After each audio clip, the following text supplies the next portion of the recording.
Presidente de la Confederación de la Producción y el Comercio, Ricardo Meves, está esta mañana acá en Mesa Central. Ricardo, muchísimas gracias por la gentileza de estar acá.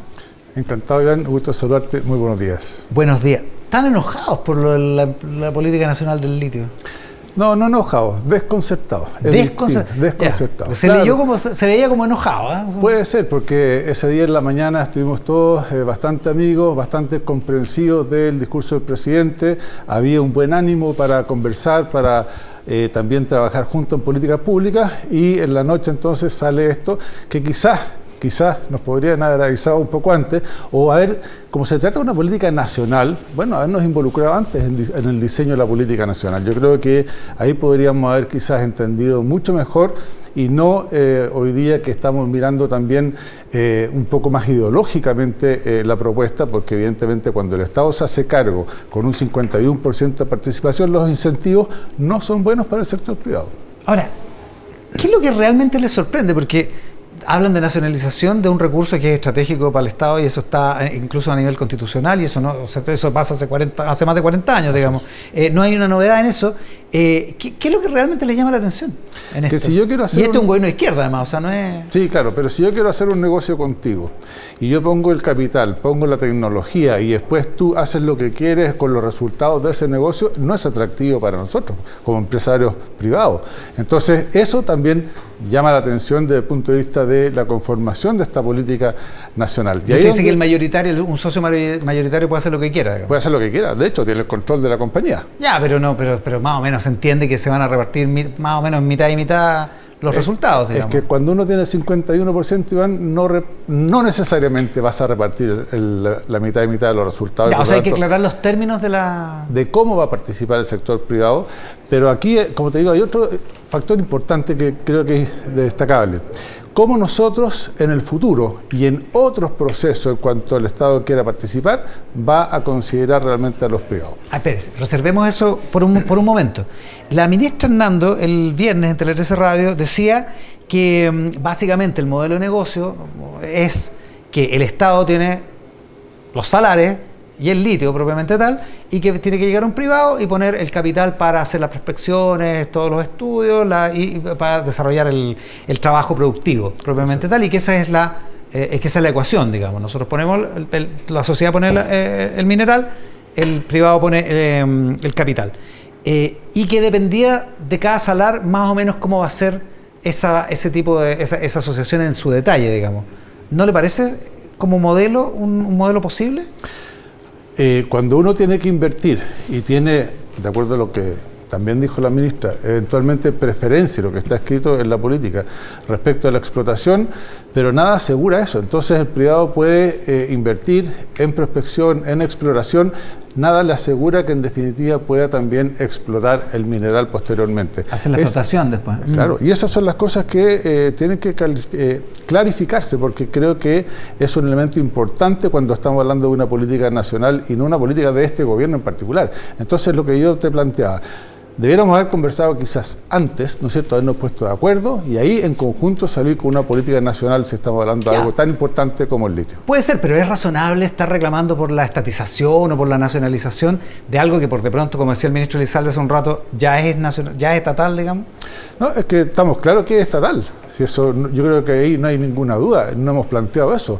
La inquietud viene porque si eventualmente nosotros vamos en otras industrias a enterarnos que el Estado también va a participar con el 51%. Y eso es ir estatizando la economía, y está el fantasma ideológico presente, dada la composición que tiene el gobierno. Eso es una realidad. Se lo pregunto, vamos al tiro a ese tema, pero Jessica Marticonena le pregunta hoy día a la ministra de Minería en el Mercurio, y la ministra dice que el contrato, le pregunta, ¿el contrato ese como es justo?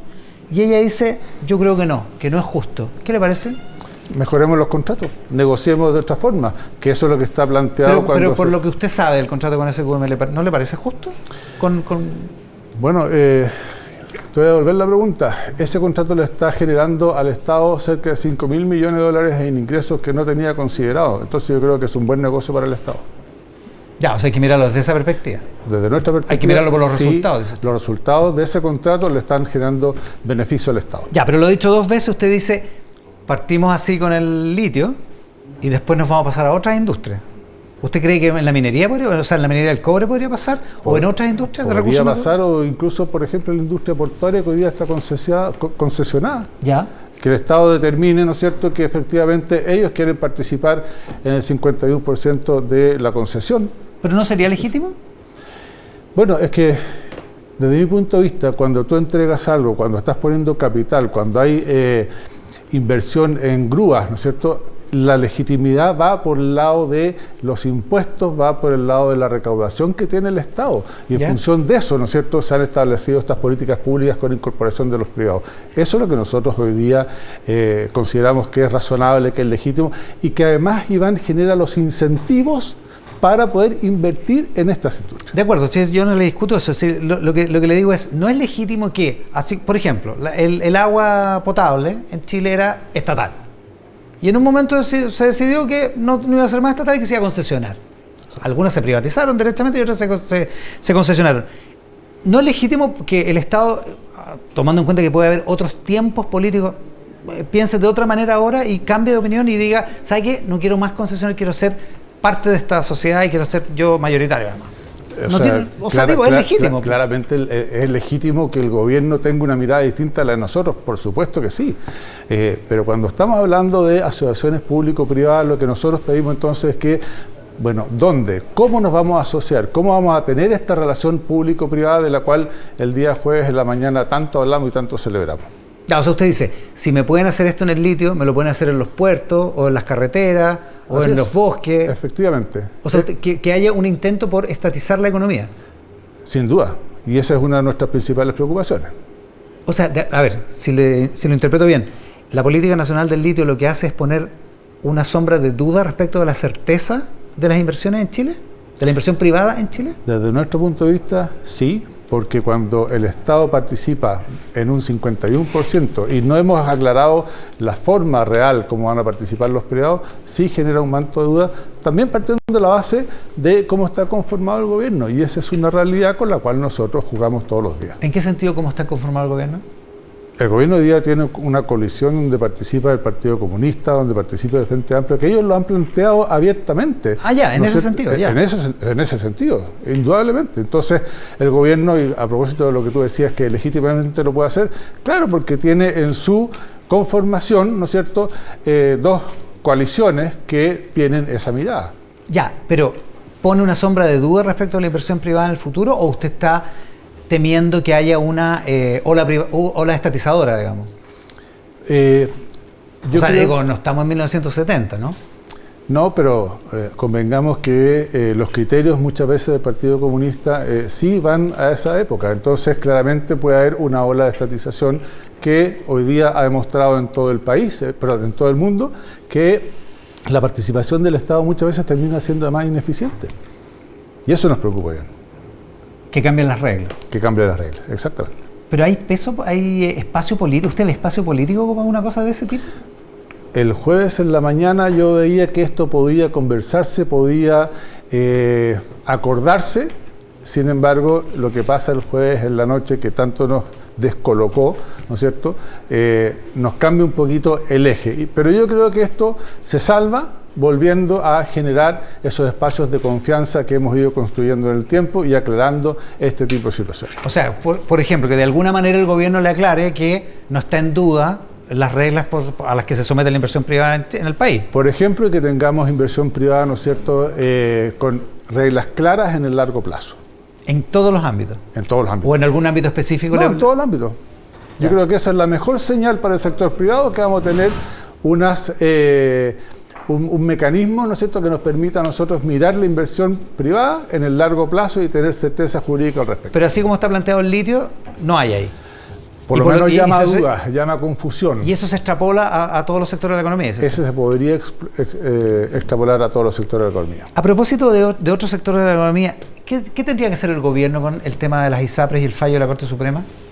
A ver, para nosotros, Iván, este tema tiene que ver con las personas que están al final y que hoy día se atienden en el sector público y en el sector privado. ¿Ya? No nos olvidemos que hay mucha gente, creo que cerca de 7 millones la cifra de personas que en alguna instancia se atienden en el sector privado. Por lo tanto, independientemente del seguro que tengan. Independientemente del seguro que tengan. Claro. Por lo tanto, claramente aquí el gobierno tiene que dar una señal clarísima respecto de cómo resuelve el problema.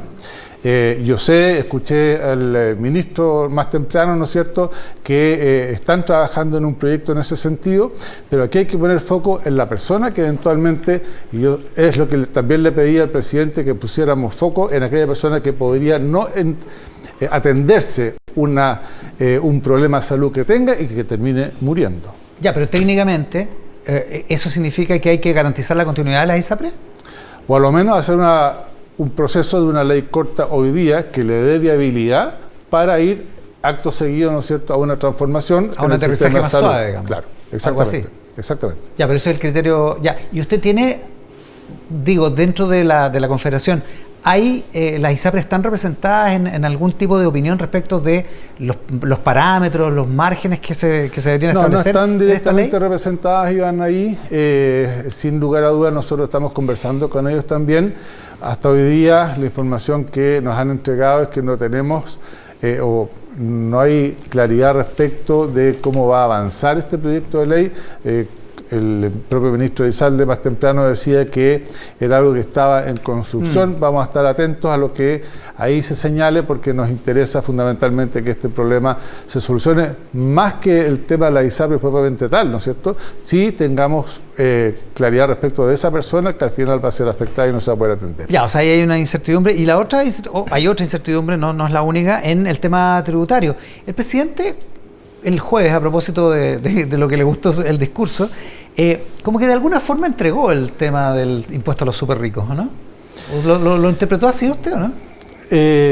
Yo lo interpreté como que está disponible para que eso pase. A conversarlo. A conversarlo, ¿no es cierto? Y claramente creo que ahí hay una opción que podemos ir avanzando. También eso se conversó en los diálogos tributarios en los cuales participamos en las últimas 2 semanas y media, 3 semanas, también está el tema ahí presente. Tenemos que seguir discutiendo, tenemos que ver cuál va a ser en definitiva el proyecto que el ministro Marcel incorpore al Senado, ¿no es cierto?, en función de los 2/3, de tal forma de, en función de eso, poder conversar. ¿Pero tienen alguna línea roja con eso, no? ¿O con el impuesto a súper ricos? ¿O es una cosa que podrían aceptar si eventualmente se dieran otras compensaciones? Es que, como hemos conversado, lo que a nosotros nos preocupa muchísimo es que se grave el patrimonio y las utilidades no retiradas, ¿no es cierto? Sí, porque eso afecta retenida, porque eso afecta la inversión, afecta el desarrollo de la empresa. A partir de ahí yo creo que podemos ir avanzando, incluso porque el presidente así lo preguntó, que estábamos dispuestos a conceder, bueno, que se aumenten los impuestos personales, que se genere que se grave el flujo. Creo que por ahí podemos ir caminando.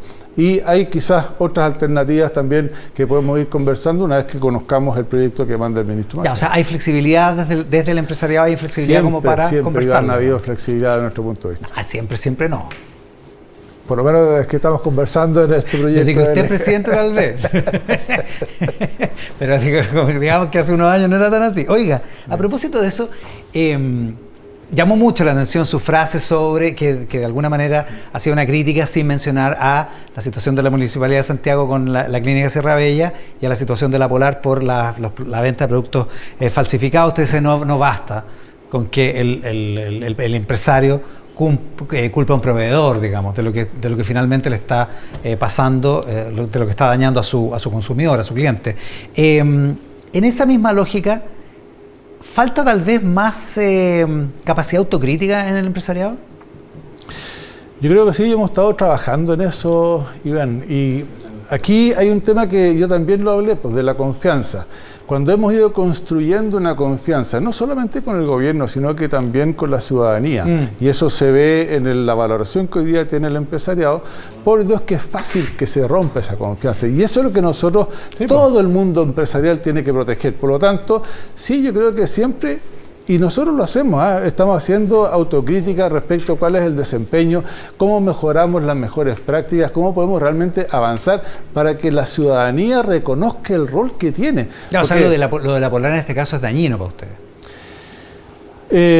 Para ustedes, como desde el punto de vista del prestigio, desde el punto de vista de la reputación del empresariado. Yo pienso que aquí muy distinto hubiera sido si, así como la compañía reconoció hace pocos días, ¿no es cierto?, si eso hubiera pasado al principio y se hubiera comprometido con los afectados, creo que el escenario hubiera sido tremendamente distinto, porque ahí nos hacemos cargo de los problemas.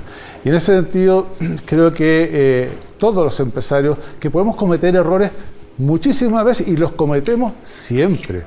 Claramente eso es así, porque parte además de las políticas que uno tiene en sus propias compañías y lo que es uno como ser humano.